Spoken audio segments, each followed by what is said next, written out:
Hi, it's time for another verb of the day. Today's verb is rend. Let's take a look at some of the definitions of this verb. One way you might see or hear the verb rend used is to mean to tear something into two or more pieces, and that tearing is done with great force or with violence. A second way you might hear rend used is to mean to pull or twist someone or something rather suddenly or violently. So, with these first two definitions, I would encourage you to pay attention to this idea of doing something with violence or doing something violently, right? So it's not like, oh, I just have a piece of mail and I'm going to tear it, right? No, this is an action that I think combines emotion, right? Someone is angry, someone is uh, feeling some strong emotions, causing them to tear with force or violence or to pull and twist something violently.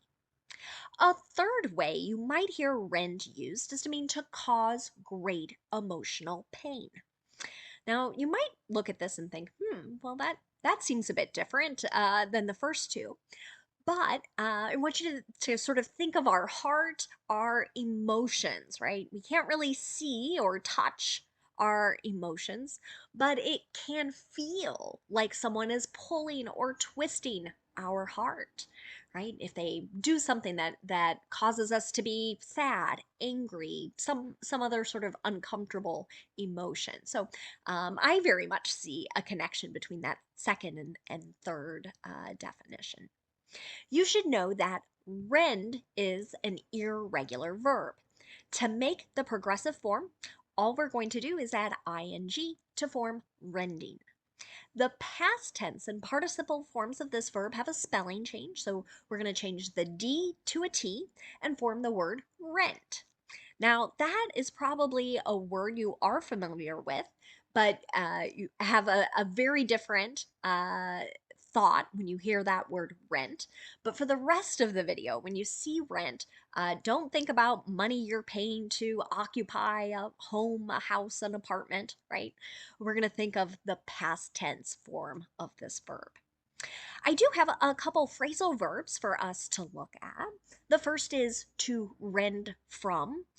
This ties back to our first definition about ripping or tearing something away or tearing something off someone or something.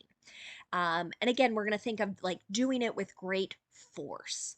An example here: medics rent the clothes from the accident victim in order to treat him, right?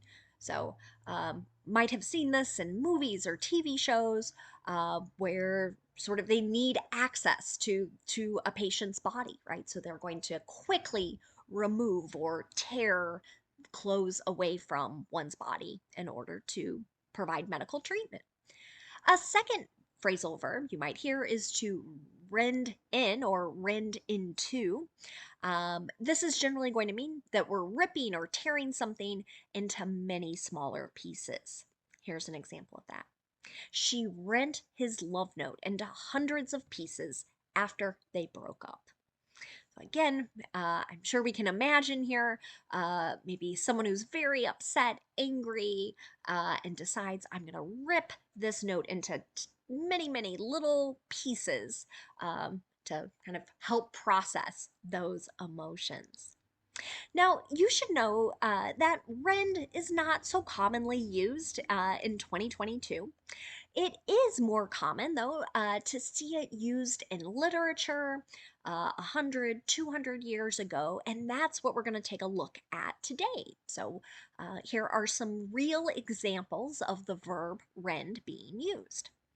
The first comes from a story or book, pardon, a book about 100 years ago, 100 years ago called The Mysterious Rider by Zane Grey.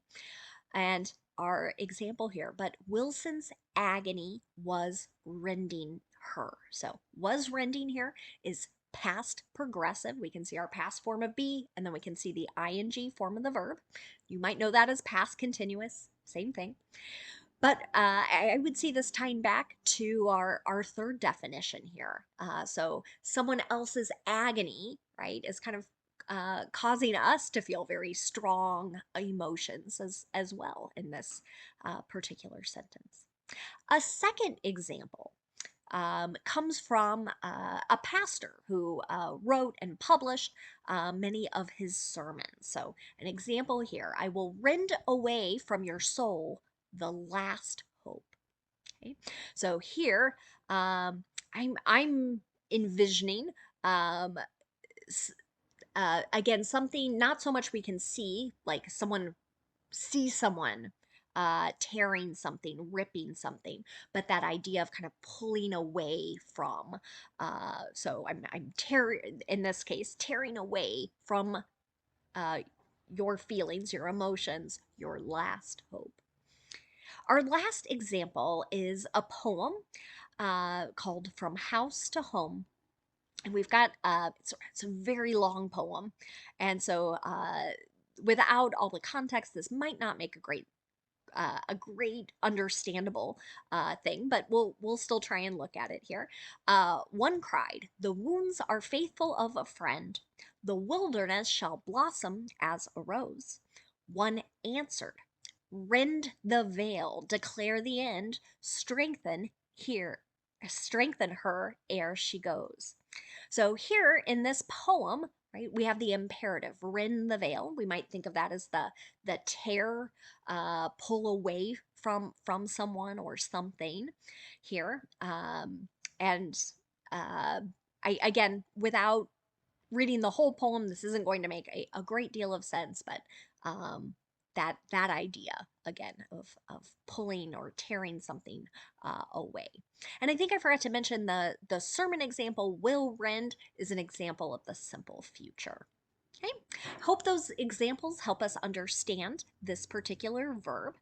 Let's take a moment now to look at two words that are related to our verb rend. The first is an adjective, you might hear, and I will note these are a little more commonly used still in our present times. Heart rending means that we're describing something that has caused or is causing anguish, sadness, or deep distress. Now, I'm going to mention another word that's a synonym that you might hear, heartbreaking. Uh, um, I feel like that one might be a little more common, but again, the meanings here are similar, and maybe if you're looking for a way to vary your writing, you could use this adjective.